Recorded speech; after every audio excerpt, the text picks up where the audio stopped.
Bienvenidos a Contraste, el programa de opinión y debate del Consejo de Bogotá. Hoy, como siempre, con grandes temas de la ciudad capital. Empezaremos hablando de lo que pudo ser un paro de taxistas, pero que ya en la mesa de negociación logró detenerse. El Ministerio de Transporte, las autoridades del distrito y, por supuesto, el gremio de taxistas de Bogotá suspendieron lo que pudo ser un paro debido a las protestas por el servicio y las declaraciones de la ministra de Transporte frente al tema de Uber. Una plataforma que ha sido muy cuestionada y sobre la cual el ministerio ha dicho no va a ser legalizada. Tema que tocaremos a fondo en Contraste. Y también hablaremos de lo que ha significado el tema de la conejera, tema ambiental sobre el cual mucho se ha debatido y ahora tiene vía libre para su construcción. ¿Qué va a pasar con este antecedente frente a humedales de similares características en la ciudad de Bogotá? Lo vamos a debatir también esta noche en Contraste. Hablaremos también de la empresa de energía que está en la lupa. Según algunos concejales, se están haciendo gastos de la empresa de energía en programas que corresponden a otras entidades. Vamos a debatir si esto tiene un trasfondo político o no. Hablaremos de la seguridad, que también es un tema importante en la ciudad, y al final le preguntaré a nuestros invitados cómo ven el panorama político frente a estas nuevas elecciones de este año para la alcaldía, consejo de la ciudad capital. Y de inmediato es un placer aprovechar y darle la bienvenida a nuestros invitados esta noche en Contraste, a los concejales María Fernanda Rojas, concejal de Bogotá. Qué gusto que esté acá esta noche. Muchas gracias, Hassan. Un gusto estar acá con ustedes y compartir aquí con Venus y con John Mario, que nos acompaña. Concejal también Venus Albeiro Silva. Qué gusto que esté aquí con nosotros. No, realmente es placentero estar acá hoy con ustedes. Y también al analista, al consultor, columnista del Tiempo, John Mario González. John Mario, qué gusto. Gracias, Hassan. Igualmente, con compañía de María Fernanda y del concejal Venus. Bueno, entremos de una vez en materia. Concejal, ¿cómo ve lo que ha sido este paro que por lo menos se pudo contener en Bogotá y que hubiera representado, ya tenemos una tragedia en tema de movilidad, que hubiera representado un paro de taxistas? Imagínese usted, ¿cómo ve lo que están pidiendo los taxistas, su reclamo frente al tema de Uber y por supuesto también lo que piden algunos capitalinos es que haya un mejor servicio en el tema de los taxis? Pues Hassan, yo creo que aquí estamos todavía pensando la cosa al revés. Me parece que en este tema del transporte hay que dar un revolcón. Hoy, ¿cuál es el negocio de los taxis? ¿Usted qué cree? ¿El servicio? El servicio no es hoy el negocio de los taxis, es tener un cupo y que el cupo se valorice año a año. Ahí es donde está el negocio. ¿Eso qué le está reportando a la ciudad? Cero.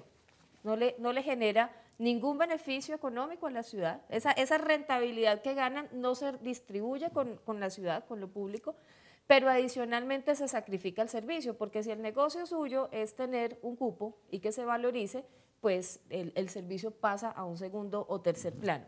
Y lo otro que yo considero importante es que debemos entender que el hecho de que existan tecnologías, no solo Uber, el mismo Waze que lo conocemos, Car2Go, Lyft, etcétera, digamos, una gama amplia de tecnologías va cada vez más a cambiar nuestra forma de movernos. Hoy hay más carros compartidos, más bicicletas compartidas. La gente joven, no en Colombia, en el mundo entero, incluido Estados Unidos, que es nuestro paradigma del uso del vehículo, la gente joven cada vez más usa menos el carro, ¿sí? Y cada vez más debería apuntarse a que hacer lo mismo. Están más apegados a las tecnologías, juegan un papel novedoso, nos va a permitir usar mejor los carros, mejor los vehículos, mejor los taxis. ¿Por qué no, entonces, ¿por qué no reglamentarlo? ¿Por qué no reglamentarlo? Y entonces nos vendamos los ojos, nos ponemos una venda en los ojos, no vemos esa realidad y nos aferramos a un modelo que me parece que todavía es del pasado y que puede modernizarse, incluso en los mismos taxis amarillos. ¿Cómo nos gustaría subirnos a un taxi, poder calificar el servicio, como ocurre en Barcelona, en muchas ciudades? Te subes a cualquier taxi, cuando acabas le das un puntaje, los taxistas reciben la calificación por parte del usuario. ¿Por qué no? Usted ha dicho varias cosas que me interesa debatir a fondo. John Mario, cuando uno habla de los cupos, porque ese es uno de los temas puntuales, los taxistas dicen, mire, yo tengo que pagar un cupo altísimo para salir a prestar el servicio. Un señor de Uber lo que hace es todo lo contrario, es un cupo muy pequeño, sale inmediatamente, se afilia a una compañía privada y sale a prestarle el servicio. ¿Cómo ve usted el tema? Sí, yo creo que evidentemente ese tema de los cupos hay que ponerle un coto. En efecto, buena parte de la motivación de los taxistas para buscar esta vía, para, digamos, presionar con el paro, es que si entra un competidor nuevo, el cupo se desvaloriza. Pero el cupo le genera una presión al dueño del taxi para el costo de las carreras, ¿sí? Entonces yo creo que es bueno una libre competencia, que haya otro operador de taxis en la ciudad, que le haya presión hacia un mejor servicio y a un menor costo. Las carreras en Bogotá me parece poco costosas, evidentemente el costo de la gasolina es muy elevado, pero si, digamos, de manera integral se le reduce el costo de los cupos, se reduce el costo de la gasolina y demás, pues yo creo que va a haber una mayor satisfacción. Hay un elemento clave y es el siguiente, concejal. En Bogotá hay un caos en movilidad. Eso es la carencia justamente de la continuidad en lo que fue la expansión del Transmilenio, la falta del metro, la falta de vías. Y también hay que decirlo, los taxis no dan abasto. Es muy difícil para un consumidor de transporte público, alguien que necesita un taxi muchas veces, encontrar un taxi a la hora que lo quiere, o peor aún, que el taxista lo lleve a donde quiere ir el que está buscando el servicio. ¿Cómo arreglamos eso? Es que es una cosa bien curiosa porque nos dicen que hay una sobreoferta, 55.000 taxis legales, más todos los ilegales que estén, pero exactamente cuando alguien necesita una carrera no encuentra los taxis, no aparecen, pero usted los ve a diario transitando por la ciudad y generando un poco más todo el caos y el trancón que existe. Entonces uno pensaría que la entrada de un competidor ha hecho que cambien algunas acciones, incluso hoy después del anunciado paro y de que también algunos usuarios dijeran que iban a hacer paro para exigir un mejor servicio, para que no le pregunten a uno para dónde va. Y no, ¿A usted le ha pasado para eso? allá. Bueno, usted tiene su esquema de seguridad por razones obvias como concejal, pero ¿le ha tocado coger taxi recientemente? Sí, claro. ¿Y le ha pasado eso? ¿Usted le ha pasado? A que le digan, Bosa no lo llevan a uno. bueno, por ejemplo, que le Una digan a uno, carrera yo del escojo a centro dónde Bosa quiero ir. no, de una carrera del centro a Bosa no te llevan. Toca coger dos taxis, uno hasta Sao o hasta el centro de Kennedy y de ahí otro hasta Bosa. Es una cosa curiosísima. Y no me vaya a decir que uno esté en el norte, en la 127, y pida un taxi para Bosa. No lo lleva nadie. ¿Cómo se reglamenta eso? Es que ahí está el punto. Es decir, esto es un servicio que Entonces debería de tener. Claro, aducen temas de seguridad, pero no, la verdad es que no les es rentable hacer una carrera larga por el tema de los trancones, entonces terminan haciendo carreras cortas. Eso que usted menciona, ¿de quién es culpa? ¿Es culpa del consumidor? O sea, ¿es culpa de quien necesita el servicio que el señor esté afanado para coger la cuota diaria? Es cómo se está manejando el producido de los taxis, la explotación que hay de quienes compran los taxis frente a los conductores, o cómo se reglamenta eso. Es de esas empresas, ¿no? De las empresas de taxis, todo ese monopolio que hay. Es un problema de movilidad de la ciudad en general, es decir, puede que se haya congelado el cupo de taxis en Bogotá y que en efecto haya 55.000 que no atiendan suficientemente la demanda, pero si no hay suficientes vías, si hay mucho carro particular, es comprensible que un taxista pues no se quiera demorar 2 horas y media o 3 no, pues en una, no produce, digamos, el producido no, y muchos de esos carros están alquilados. Exacto. 2 turnos. Pero entonces la solución yo creo es integral, es mejorar el transporte público para que la gente pues, se baje de su carro particular y en efecto se monte en el transporte público, para que quien no pueda tomar un taxi pueda tomar un servicio eficiente y rápido de transporte público. Y hay que manejar mejor el tema hay que hacer vías en la ciudad. Por ejemplo, yo creo que lo que está haciendo la administración con ciclorrutas es un error. Digamos, en la carrera 50, uno antes tomaba esa vía para, digamos, agilizar por ciertos trayectos, hoy día ya es un embotellamiento. La calle 85, o sea, no somos Dinamarca, ¿sí? Entonces, creo que a veces en el deseo de hacer las cosas bien se cometen ciertos errores. Tengo diferencia, Hassan, si me permite, con John Mario, porque es que justamente el camino de la movilidad sostenible es integrar las distintas formas de transporte. Nos toca romper ese modelo que tenemos arraigado en la cabeza de que las calles son para los carros. ¿Quién dijo eso? Nos lo dijeron de pronto los vendedores de carros, ¿sí? Las vías son para que los carros anden a todo motor, además porque en Bogotá el diseño vial se hizo copiando el modelo vial de Estados Unidos, de pensar en autopistas rápidas, etcétera. Y que no involucra eso, bicicletas. Movilidad distinta. Ese modelo está cambiando. ¿A qué nos va a llevar digamos, la construcción de muchos de esos bicicarriles? Hoy ya no son las ciclorrutas el modelo. ¿Qué es lo que le gusta al que cree que la calle es de los carros? Es que las bicicletas no se le vayan a atravesar un carro ni por las curvas, que tiene que atravesársele a los peatones. Ya ese modelo está revaluado. Entonces, necesitamos construir, que Bogotá construya esos kilómetros de infraestructura para la bicicleta que están pendientes, que son, la meta es llegar a 145 kilómetros adicionales en Bogotá. Hoy en Bogotá han aumentado los viajes en bicicleta, pero aumentado sustancialmente pese a las dificultades. Y han aumentado, sí, parte de los trayectos largos, pero se hacen más o menos 600.000 viajes en bicicleta. Solo imaginémonos un segundo, si esos viajes ya no se hicieran en bicicleta, sino en carros o en motos. No nos moveríamos. Les aseguro que no nos podríamos mover. Entonces, la solución no es cómo restringimos esos viajes de bicicleta, sino cómo los aumentamos, porque mientras más alternativas haya, tengan la seguridad que los vehículos se van a mover mejor.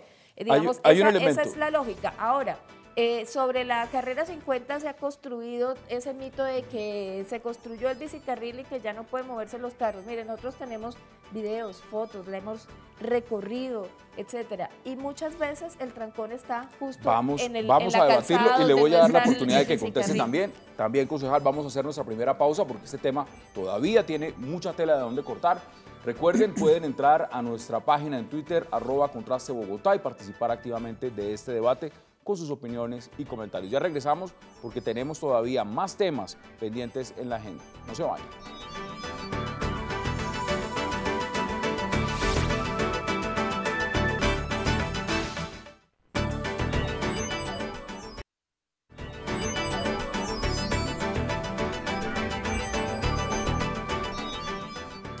Regresamos a Contraste hablando del tema de la movilidad en Bogotá, pero por supuesto de esta amenaza que se pudo contener del paro de taxistas y la aplicación Uber. Usted estaba diciendo lo contrario, ¿no? ¿Usted sí cree que las ciclorrutas generan un problema? Evidentemente, es decir, yo difiero con María Fernanda porque Bogotá no ha seguido el modelo de Estados Unidos. Bogotá es una ciudad que desde los años finales de los 60 y 70 tuvo una explosión sin planificación vial y se quedaron pequeñas las vías y demás. El tema de las ciclorrutas, me parece interesante que la gente tenga la posibilidad de usar la bicicleta y que se le adecúe, digamos, un trayecto para que... Pero eso no puede significar que se le recorte a las pocas vías que ya existen y que la gente tenga que bajarse, o alguien que va a una reunión a las 8 de la mañana en su traje y tenga que llegar sudado y de las 170 a las 150 al centro. No, eso no puede ser una opción. O puede ser una opción, pero puede no ser una obligación. Ahí es donde necesitamos el metro y lo demás, ¿no? Y el carro compartido. Además, tú vas por la 11 y vas caminando como peatón y de repente una bicicleta te golpea o tienes que... O sea, ya uno no puede ir tranquilo por ciertos carriles de la ciudad. O sea, pero el peligro en la ciudad no son las bicicletas, John Mario. No. O sea, tenemos los problemas de accidentalidad y de riesgos en la vía, está dado por otras circunstancias. No podemos, digamos, miren, ahora estigmatizar que el peligro en las vías son las bicicletas. Hay un tema que quiero que podamos también mirarlo en el contexto de lo que han sido las declaraciones de la ministra, por ejemplo, de Transporte. Cuando dice, no voy a legalizar Uber, no lo voy a hacer. Es por un temor al gremio de taxistas, es decir, los taxistas son un gremio tan poderoso, un caudal electoral, un caudal financiero, pueden paralizar la ciudad como para que desde el ministerio se les tenga que decir, pues vamos a acceder a lo que ustedes quieren. ¿Es eso o cómo lo percibe usted, concejal? No, sí, pero antes quería decirle, yo estoy de acuerdo que tienen que haber espacios para las bicicletas, pero yo me demoré hoy media hora de La Esperanza acá. Entonces es increíble. Y uno dice, y claro, hay un bicicarril, entonces claro, ¿cómo es que si no se planifica desde un comienzo, después comenzar a recortar o a quitar? Es imposible para hacer otra cosa que puede ser dinámica, pero sobre un espacio que políticamente no se puede estar avanzando y luego retrocediendo, ¿no? Yo no sé si se avanza o se retrocede. Por ejemplo, escuchábamos hace días el gran información o el gran anuncio que hace la Secretaría de Movilidad de que va a dejar un carril exclusivo en las Américas para el CID. Uno dice, es imposible cuando todos los días y todas las noches hay un trancón de 1 hora, 2 horas para llegar la gente del estrato 1, 2, 3 a sus casas. ¿Y el que llegan? Y el que llega. ¿En qué llegan? Pero llegan, no, el trancón es de mucha forma de movilizarse. ¿Por qué? Porque es que el problema no es ni siquiera el bicicarril, el problema es poder ampliar el puente del Pulpo de la 50, el puente de la 68 con Américas, el puente de la Boyacá, que usted va en una de 4 carriles o de 5 carriles y termina en 2 y ahí se arma el trancón. Entonces va a ser mucho más desesperante el carril. Claro, si la idea es desmotivar por todos los lados, el uso del carro particular está bien, pero entonces van a resolver un problema generando otro. ¿Qué hacer entonces con el tema? Y claro, el otro es un poder. Yo creo que los taxistas y los políticos saben que por allá en 1948 los taxistas en entonces, que era el mismo problema, se unieron y tumbaron un alcalde. A Gaitán lo bajan en ese momento los taxistas. Entonces yo siento que en este momento la ministra, aunque tampoco nos han dicho cuál es el acuerdo. Llegaron a un acuerdo, pero no sabemos cuál es en esta madrugada, no sabemos cuál es. Hay una mesa permanente de diálogo. Y esto también me parece que decir, si no, cuando la misma concejal María Fernández decía, todas las aplicaciones que hay que la están utilizando en el mundo, decir, y en las grandes capitales, decir, no van y es ilegal. Pues creo que tampoco, habría que mirar. Pero mire, acá hay un tema y es verlo en lo que significa la libre competencia, ¿no? La libre competencia y el derecho del consumidor a elegir el servicio que quiere. Las tarifas que presta Uber son tarifas elevadas, no son tarifas que pueda pagar cualquier persona por una sencilla razón. Y trabaja en zonas de estrato 4, 5 y 6, tampoco Ahora, en esa medida se debería entonces mirarlo con reglamentación, o sea, no cerrar la puerta inmediatamente y decir, esto no se legaliza. ¿Está esa posibilidad abierta o usted ve que políticamente para la ministra, para el gobierno, para el tema distrital, va a ser muy difícil echarse al gremio de taxistas encima? Pues yo creo que el gobierno en algún momento puede intentar, digamos, contemporizar con los taxistas, pero a la larga es una pelea que los taxistas van a perder, pensaría yo.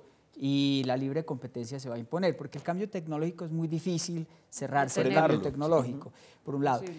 Pero, digamos, también esto para verlo de manera más amplia, no es solamente reglamentar Uber o no, otras medidas adicionales a las que hemos discutido. El tema de la seguridad, por ejemplo.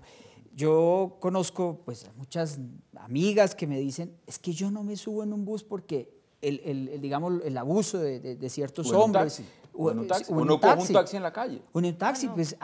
No cojo un taxi en la calle. Sí, no, exacto. Esta niña profesora por ahí en un colegio de La Calera que asesinaron hace como 2 meses y que ahora cogieron al presunto homicida, por Dios, ¿sí? Otra vez el paseo millonario. Entonces la ciudad tiene que mejorar sustancialmente en tema de Pero ¿cómo hacerle entender a un gremio que es poderoso, justamente, uno, que tiene que garantizar un mejor servicio, 2, que el tema de que los cupos sean altos no sea una excusa para que presten el servicio como quieran, sino al contrario, deberían de prestar un servicio de altísima calidad, y 3, que la seguridad es algo que es indudable que muchas personas no se sienten seguras cogiendo un taxi en la calle. Y Hassan, yo creo que hay que diferenciar esa palabra tan grande de gremio de los taxistas, porque es muy distinta la condición de un conductor que, digamos, tiene ese medio como su trabajo, claro, que tiene unas jornadas duras, extenuantes, durísimas. Manejar uno todo el día, ya de entrada eso significa un trabajo arduo, que se enfrenta a riesgos de seguridad, al buen genio o mal genio de los que nos subamos al taxi, etcétera, digamos. Ese es un universo, y el otro ya son los señores dueños de las empresas afiliadoras de taxis y demás, que además pues ganan por una tarea que no genera un valor agregado. O sea, ¿qué le genera a la ciudad o a la sociedad que a unos señores se les pague por poder operar un taxi?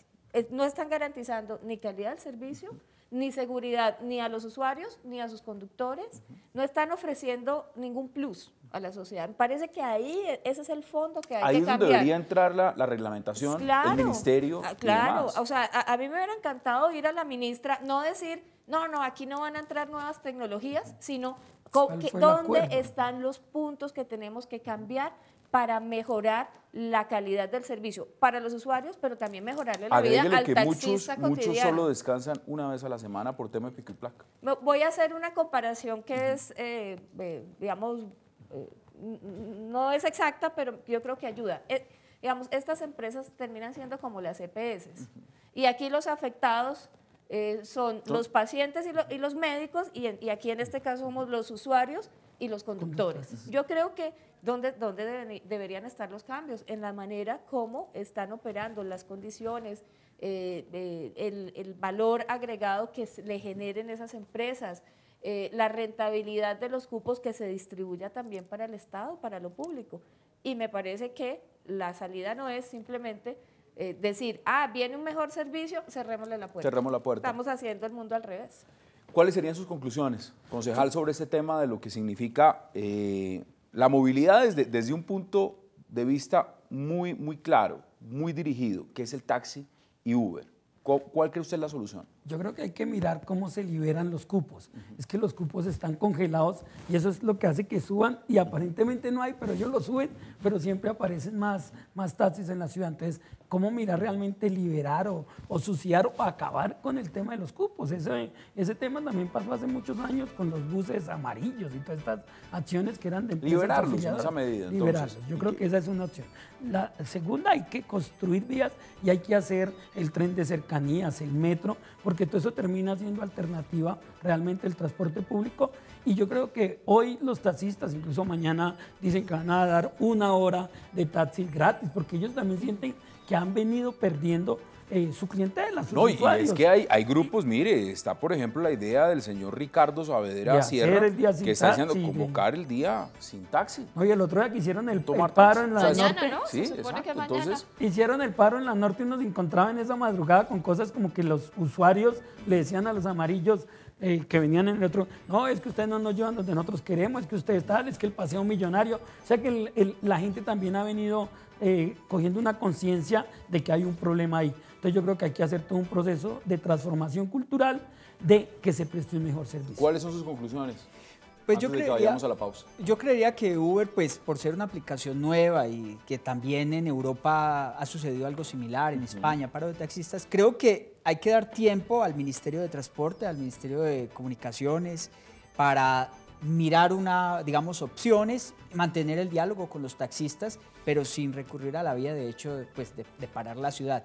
Obviamente están en todo su derecho de defender su interés, han hecho unas inversiones y todo eso, pero eso no puede significar pues que pues, a la fuerza tenga que optarse por la solución de ellos. Aquí sacaría yo una conclusión importante de lo que usted ha dicho, ¿no? Es el tema de la modernidad. La modernidad no se puede sencillamente luchar frente a eso, y habrá que reglamentar, y habrá que adoptar, y habrá que dar igualdad de garantías para todos, para que haya una libre competencia, pero no se podrá al final perjudicar a quien es el que necesita el servicio, ¿no? Y por supuesto a los choferes también, que manejan en unas condiciones muy difíciles en la ciudad de Bogotá.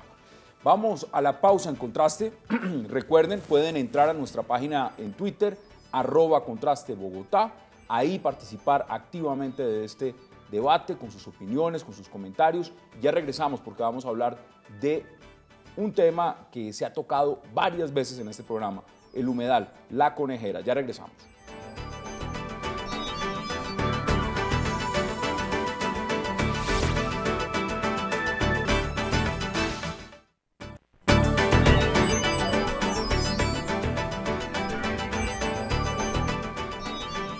Regresamos a Contraste, el programa de opinión y debate del Consejo de Bogotá, y ahora entramos a hablar del humedal de la Conejera. Concejal, vía libre para construir ese proyecto. ¿Cuántas discusiones tuvimos en este programa? Me imagino que no tantas como en el Consejo en algún momento. ¿Cómo ve usted lo que está pasando ahora? Bueno, pues yo lamento esa decisión, pero pues como dicen, hay que acatarla.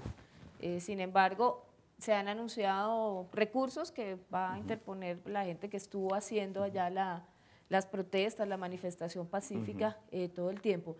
Aquí queda una lección impresionante, y es hubo una gran discusión porque había mapas distintos, y todos de instituciones estatales, acerca de los límites, de los linderos del humedal.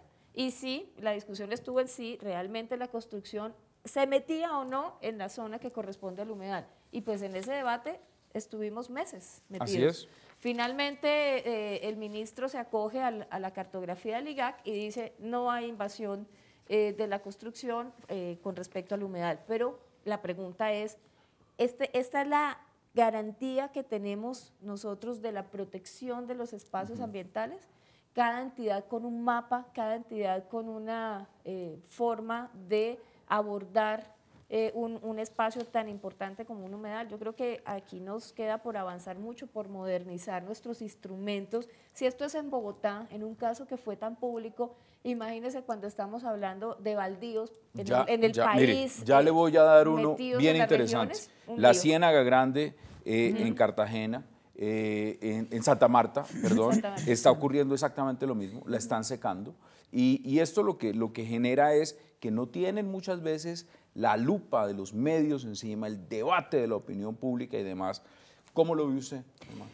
Pues a mí me parece muy positivo que la comunidad se haya organizado desde hace años para proteger el humedal de la Conejera, pero también creo que hay momentos en que no hay que ser ambientalistas extremos o ser más papistas que el Papa. Yo creo que la decisión del ministro debería darnos un parte de tranquilidad, en el sentido de que el humedal pues no se va a ver afectado seriamente. Sí, que todas las licencias se cumplen, ¿no? Sí, que la licencia de la Curaduría 2 entiendo que fue la que la otorgó, pues que cumple la normatividad y que no hay un riesgo ambiental serio.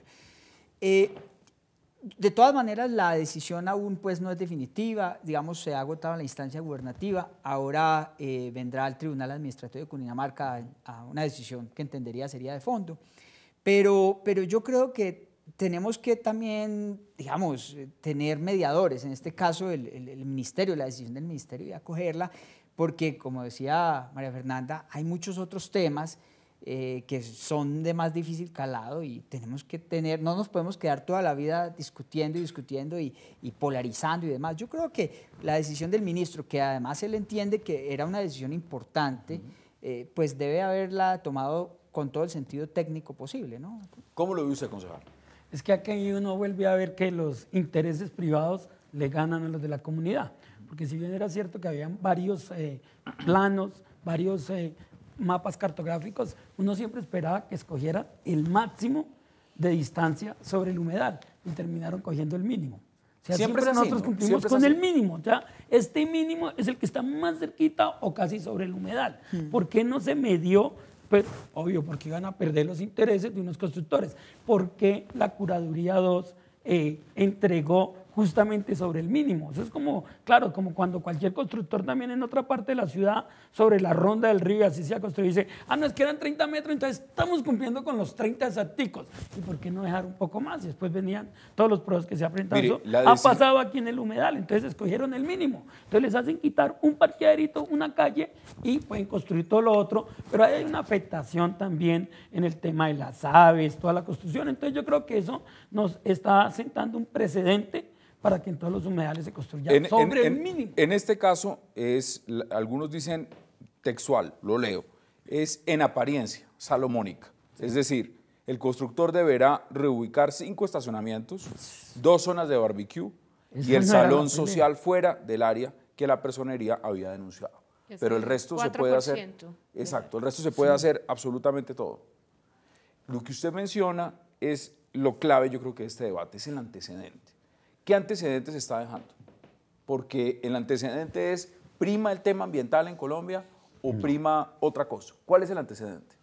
Sí, desafortunadamente, pues yo tuve que oír opiniones de las autoridades distritales diciendo es que esta construcción no va a generar ningún impacto de ninguna manera, cuando pues cualquier forma de vida en una construcción muy cercana a un cuerpo como el humedal, pues va a tener un impacto, naturalmente.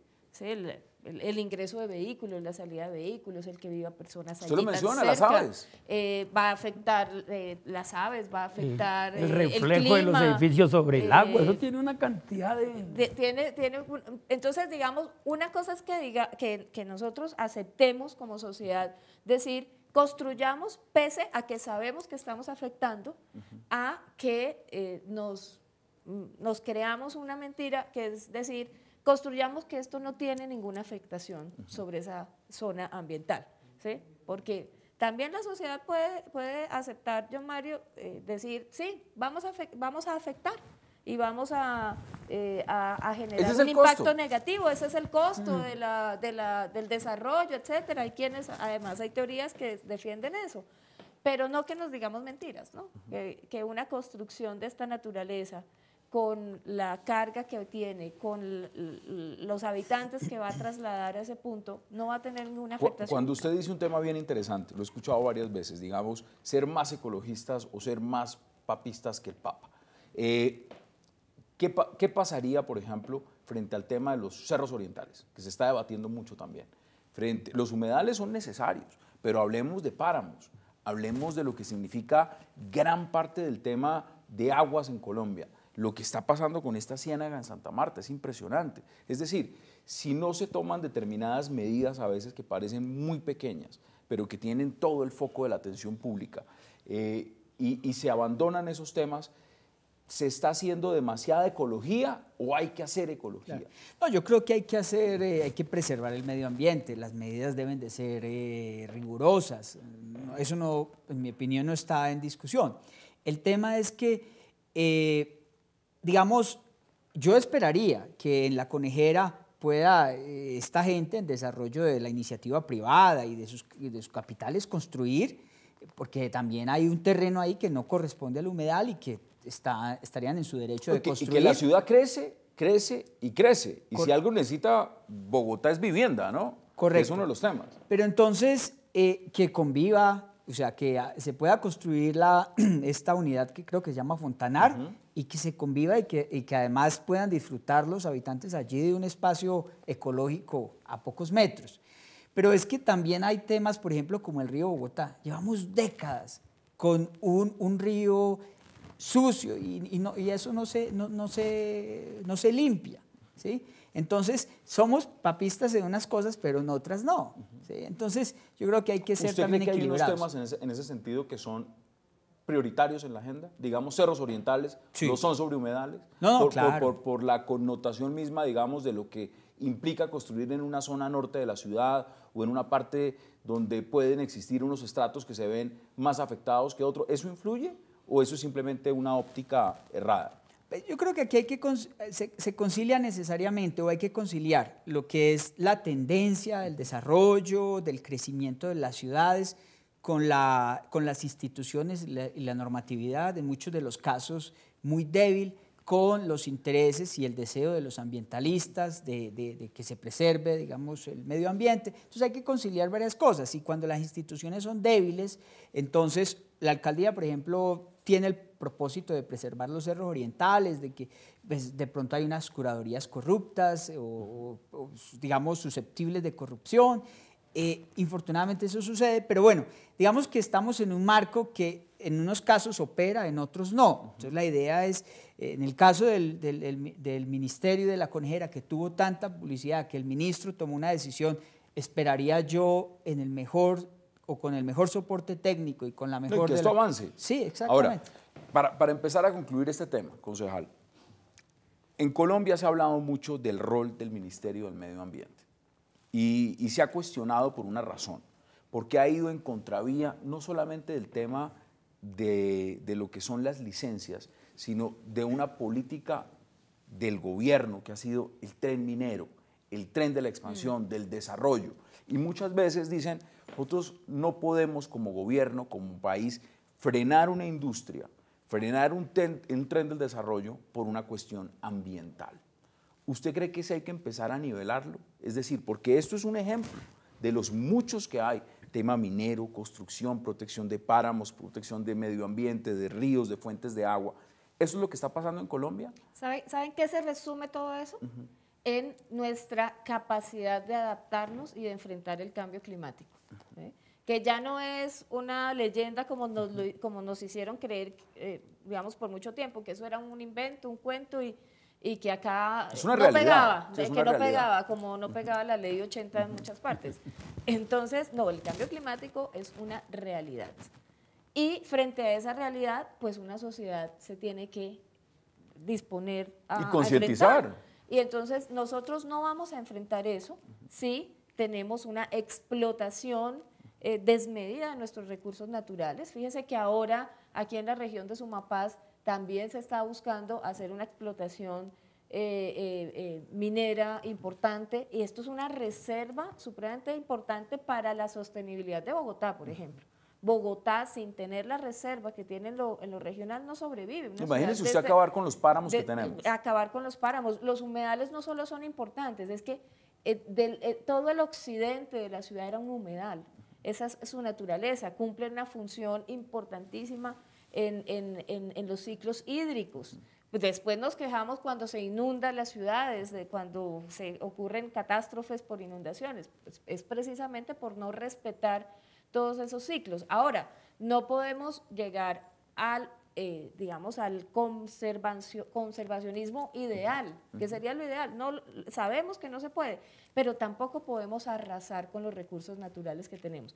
La disputa hoy que tiene Bogotá frente al tema de los cerros es muy importante, porque no se trata de solo esa zona de los cerros en el norte.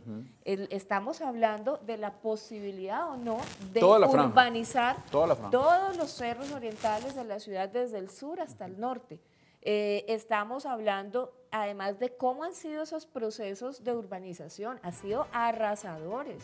Han eliminado barrios completos, han sacado a habitantes de barrios populares casi que a la fuerza, obviamente con instrumentos legales, pero había un señor que compra, que presiona. Compra a buen precio y levanta a buen precio, edificios. luego vende a muy buen precio, a excelentísimo precio, y esos pobladores naturales, originales de esos barrios, se han tenido que ir.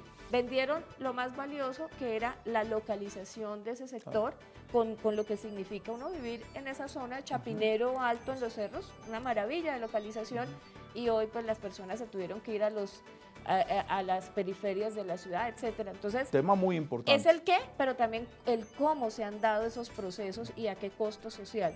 Entonces, digamos, eso se resume en que cómo nos preparamos, cómo el ministerio plantea para este país unas políticas de adaptación al cambio climático que hagan contrapeso a una visión arrasadora. Concejal, me quedan 30 segundos. ¿Cuáles son sus conclusiones sobre este tema? Una ciudad que no respeta la planeación y que no ha sido bien planeada, pero fuera donde no se respeta la planeación. Porque en el caso de Fontanar, eso era un parque. Y era un parque, y hace 15 años era un parque, y hace 10 años era un terreno dedicado para un parque. Y entonces el tema es cómo quienes quieren unos intereses económicos compran para hacerlo en muchos años. Entonces ahorita estamos viendo con relación a los cerros el debate que hay ahora para mover de ahí en Choachí, donde comenzaron a explotar, y claro, es que vienen hacia abajo. Entonces creo que hay que controlar y Bogotá necesita mucho más verde. Pues leí hace poco un artículo de prensa diario El Tiempo que decía: Bogotá se está quedando sin casas. Es decir, ya hay zonas donde todo va a ser lo que estamos haciendo, que es un palacio al concreto, al ladrillo en la ciudad de Bogotá. Es una cosa impresionante.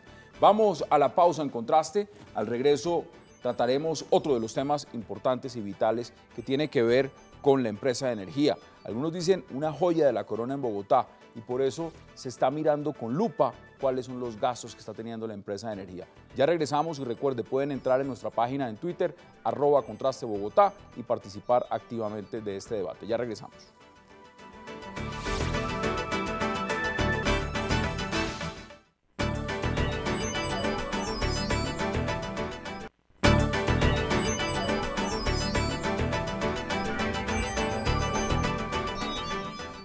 Regresamos a Contraste, el programa de opinión y debate del Consejo de Bogotá, entrando ya en la recta final, un tema clave.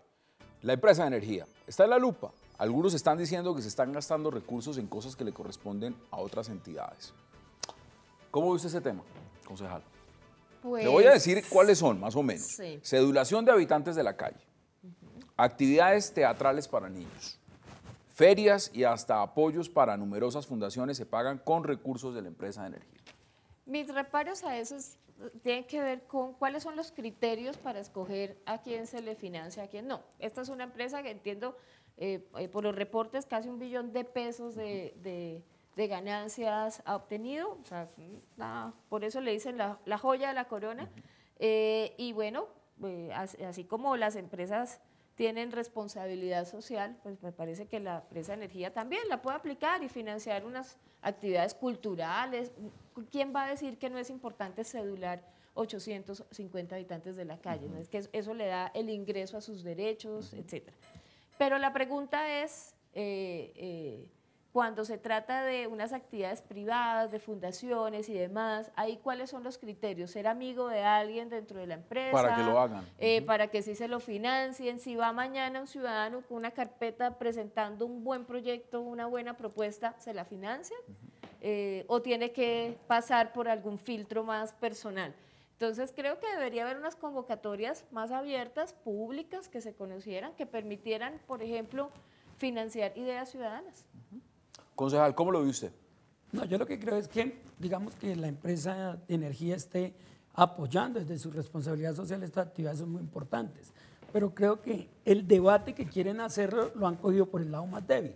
Si quieren hacerle un debate a la empresa de energía, hágasela por las grandes inversiones, no por lo más pequeño, porque esto representa el 1% realmente de las ganancias de la empresa. Pero además viene desde una discusión que se ha dado hace muchos años en este país, cuando la cultura, el arte, el deporte lo financiaba el alcohol y el tabaco. Entonces, cuando se le prohibió al alcohol y al tabaco financiar actividades culturales, se dijo, las empresas públicas que tengan ganancias deben financiar este tipo de actividades, pues porque mire, es una actividad social. Aquí dice claramente, digamos, también patrocinó junto al Grupo Argos y la Lotería Bogotá la divulgación de obra fabulista, participación de 100.000 niños vulnerables en obras presentadas exactamente en el Teatro Mayor Julio Manuel Que son 100.000 niños que no tenían la posibilidad de teatro, entonces pero además lo hace a través de una fundación, que es la fundación de la empresa de energía. Entonces me parece que el debate, si le quieren hacer un debate a la empresa de energía, lo están cogiendo por el lado más débil y por donde es más, digamos, mínima la inversión. Claro que cédule los habitantes de la calle está bien, porque no hay otra posibilidad. Si tiene una ganancia, ojalá que esa responsabilidad social no fuera del 1%, sino del 10%, que se reinvirtiera nuevamente en el tema social y que esa publicidad se hiciera directa con la gente, como lo está haciendo, y que fueran mucho más los proyectos artísticos y culturales que financiara esta fundación. Pero creo que el tema es un poquito más complejo, porque de por sí la empresa de energía de Bogotá o el holding de empresas del Grupo de Energía de Bogotá le traslada unos recursos a la ciudad muy importantes para su presupuesto anual. La Secretaría de Integración tiene casi 1 billón de pesos de presupuesto. Actividades todas esas han mencionado, la mayoría de las cuales debería financiar la Secretaría de Integración. O sea, deberían hacerse desde ahí y no al revés. Tiene más.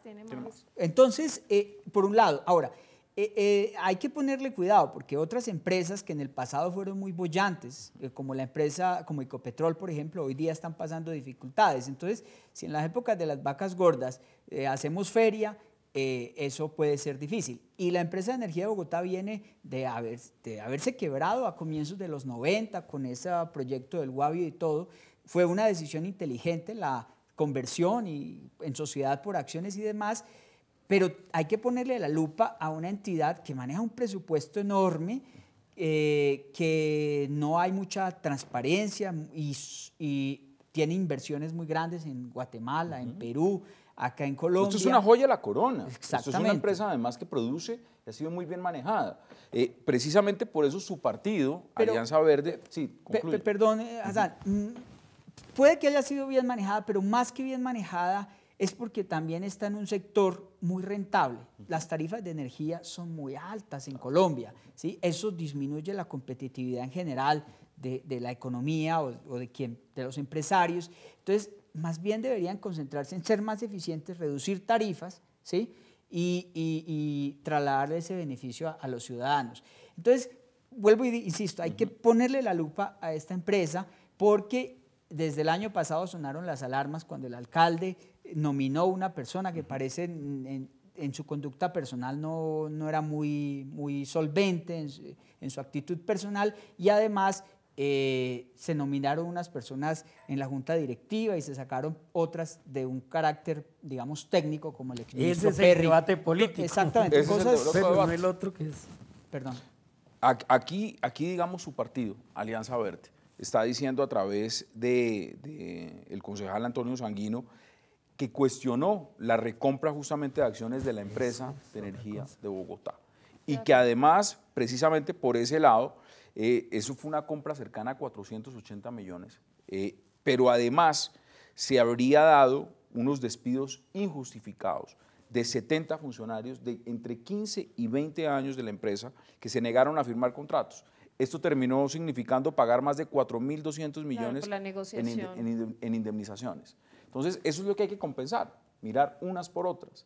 Miren, acá hay un tema que no quiero dejar pasar de lado porque siempre se lo pregunto a nuestros invitados aquí en este programa al finalizar, y quiero aprovechar los últimos minutos para hacerlo. ¿Cómo ve el panorama electoral en Bogotá? Bueno, yo lo que esperaría es que la agenda de estas elecciones se basara en Bogotá, sus problemas y las soluciones a esos problemas. Veo el riesgo de que se traslade la polarización nacional a la ciudad, y eso me aterra. Llevo muchos años trabajando en Bogotá. Me parece que esta ciudad tiene que avanzar, tiene tantos desafíos que no se puede distraer en unas peleas de sectores que están radicalizados. Dígame 2 puntos para usted que son vitales en este momento en Bogotá, Mire, de los muchos que hay. Bogotá tiene que tomar unas decisiones en ciertas infraestructuras para dar el salto a volverse una ciudad competitiva y con futuro. El metro, ¿sí? Entonces yo no quisiera que el metro estuviera hoy en medio ya del debate electoral, porque me parece que eso es un riesgo. Y el metro en el pasado se ha hundido justamente por haber caído en estos momentos de coyuntura. Ese es un tema fundamental.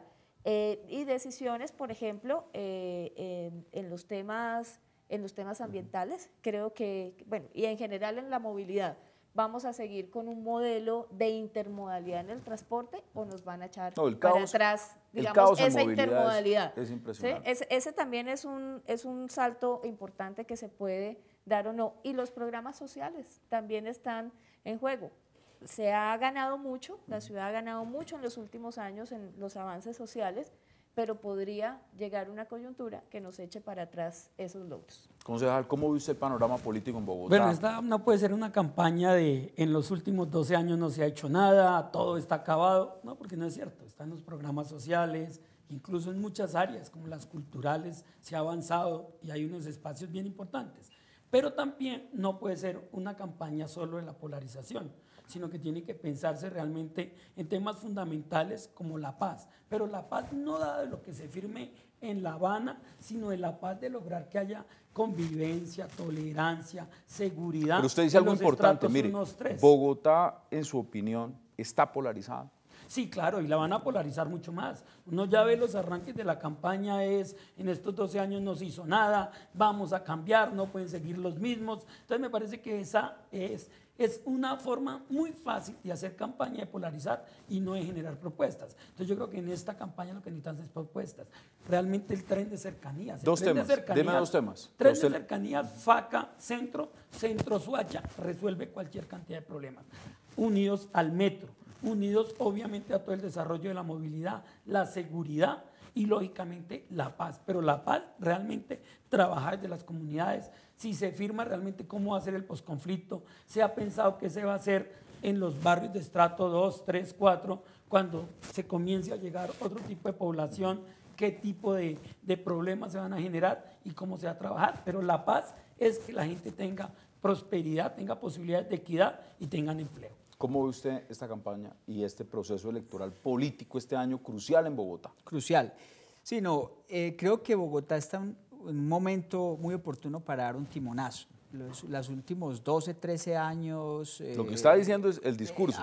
Sí, pero el polo es buen ejemplo de culpa en el destino de la ciudad. Y la U también.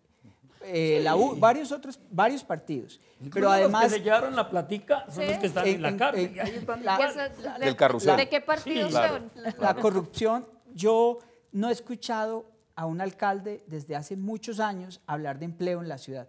El alcalde Petro es una persona que con el tema de Bogotá Humana es una burocracia voraz, ¿sí? No, eso no puede ser Pero Maro, el empleo en Bogotá está en un dígito. En No, los pero últimos es 12 que, años se ha un mantenido en empleo de dígito. un dígito de 9 o 10 puntos es muy alto. No, de es 8. muy alto. En Colombia tiene el desempleo más alto de América Latina. Bogotá, por inercia, es el que jalona el desarrollo económico de la ciudad y debería tener los índices más bajos. Entonces, un alcalde que no tiene en su discurso, sino gastarse los tributos de los ciudadanos, es un mal alcalde. Un alcalde debe hablar de competitividad de la ciudad. Necesitamos construir un aeropuerto más grande. Necesitamos, pequeño. Sí, necesitamos resolver el tema de movilidad, Necesitamos no es un bajar las problema de tarifas de la alcalde, es un energía. problema nacional. Pero construir un es metro. parte del alcalde. Construir un metro, estamos parados no. porque la plata que dijo la nación no la entrega. Eso es el alcalde y el gobierno nacional. Hay obras que hay que concertar naturalmente, pero un alcalde con liderazgo puede empujar también los empresarios en un buen sentido y no estar contrariando con ellos como si fueran o que no enemigos. se polarice si yo soy del mismo equipo del gobierno nacional, porque entonces lo que queremos es un unanimismo o que realmente todo sea una unidad nacional. Entonces el gobierno nacional te da recursos para los programas de Bogotá, si es del mismo equipo, pero si es de otro no, porque estamos haciendo cálculos si en las elecciones del 2018 de pronto llega al Por palacio. ejemplo, en Entonces, tema de seguridad. La ciudad avanzó en el primer año en reducción de homicidios con el alcalde Petro y volvió a retroceder. No es posible que cuando el país está reduciendo sus Pero tasas mire, de homicidio, en Bogotá se vuelvan a incrementar. Acá hay un tema y quiero poder concluir con ustedes con esto, nos queda menos de un minuto. ¿Usted cree que se está jugando con Bogotá dependiendo quién vaya a ser el próximo alcalde? Es decir, si va a existir el presupuesto para el metro al final, si van a existir determinado apoyo del gobierno nacional, es dependiendo qué candidato vaya liderando las encuestas. Pues creo que desafortunadamente es así. Y por eso lamento que el proceso del metro haya llegado a este punto, quedando en la mitad del debate electoral, porque va a depender de quién vaya. las coaliciones, de quién vaya punteando, etc. Que termina perdiendo la ciudad. Fíjese, Hassan, que cuando estuvo Pardo esos días, hubo anuncios del presidente diciendo 2 ya billones vamos de a pesos que entregar no llegaron. este dinero para hacer tales obras, anunciaron policía, llegó la policía, Pero etcétera. también en el debate electoral del 2007 fue igual. Claro. Moreno ganó con eso y Petro también ganó con el tema del metro. Es Pues, desafortunado que decisiones cruciales, independientemente de cómo Sí, sea que la no transición no en el tendría gobierno, nada que ver con el queden que quede. atoradas en el momento electoral. ¿Sí? No Pues, digo que ¿usted lo ve igual? a favor de unos u en otros. 10 segundos. Igual. Si el gobierno nacional y quienes están metidos en la política nacional siguen influyendo en sus intereses particulares en la ciudad, no van a dejar que haya un desarrollo y que quien gana gobierne, porque es que el problema aquí no es que gane, sino que pueda gobernar y para gobernar tiene que ¿Es ser así o es distinto? distrito-nación. No, yo lo que creo es que la ciudad tiene que ya, digamos, elegir un gerente, una persona con visión gerencial, empresarial, que en verdad le dé calidad de vida a los bogotanos y no sea simple Aquí estaremos populismo. proponiendo los temas y preguntándole siempre a ustedes, los invitados, sobre el panorama político en Bogotá. Concejal Venus Albeiro Silva, qué gusto que haya aceptado esta invitación y que no sea la última vez. No, a usted muchas gracias y que nos siga invitando, que la tenemos clara para el 2015. Bueno, ahí usted ya envió el mensaje. Concejal María Fernanda Rojas, qué gusto también. Bueno, muchas gracias. Hoy hubo contraste, entonces interesante poder compartir con ustedes visiones distintas. Y John Mario, qué gusto también como siempre. Gracias, como siempre, gracias. A ustedes, gracias por acompañarnos. Recuerden, el debate sigue abierto en las redes, Contraste Bogotá, @Contraste Bogotá, esa es nuestra dirección en Twitter, en Internet. Envíenos sus opiniones y sus comentarios. Este es un programa del Consejo de Bogotá, porque el Consejo le responde a la ciudad. Gracias por acompañarnos.